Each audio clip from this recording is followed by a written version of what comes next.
Mga katrops, welcome back ulit sa aking channel, Sports React PH.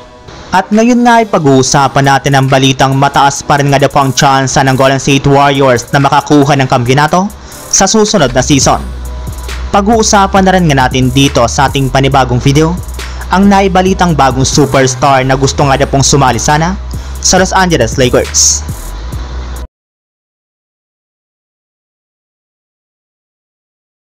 Bunsod nga po mga katrops ng pagkawala ni Klay Thompson at pagkakaroon ng Golden State Warriors ng isang bagong lineup, ay hindi na nga po nakapagtataka bakit marami pa ring NBA analyst ang nagdududa ngayon sa kanilang kakayahan.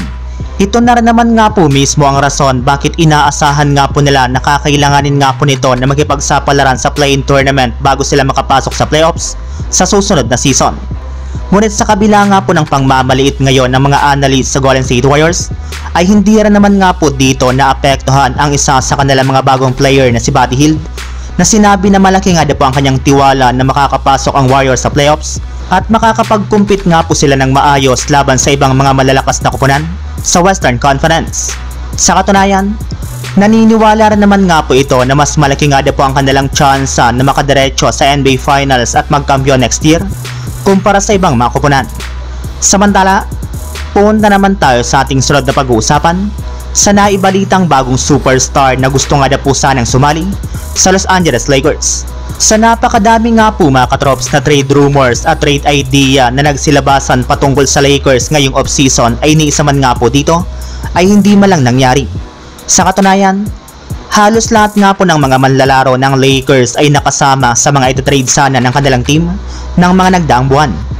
Kung inyo nga pong matatandaan mga katrops, matapos nga pong kunin ni D'Angelo Russell ang kanyang player option sa Lakers, ay may mga lumabas na nga pong balita na ginamit nga daw po siya ni Rob Pelinka bilang trade asset upang makuha ang ilan sa kanilang mga target, kagaya na lamang ng mga star player na sina Lauri Markkanen ng Utah Jazz at maging si Jerami Grant ng Portland Trail Blazers.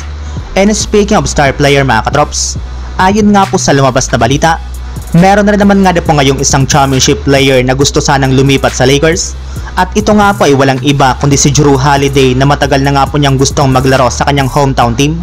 Ngunit hindi man lang nga po siya dito nagkakaroon ng oportunidad na makasali, kaya napaka-weird nga po sa kanya na maglaro sa Boston Celtics na siyang rival na koponan ngayon ng Los Angeles Lakers. So yun lang mga katrops, ang handog kong story ngayong araw. Sana nag-enjoy kayo, please like and subscribe my YouTube channel, Sports React PH, para sa iba pang story at update patungkol sa NBA.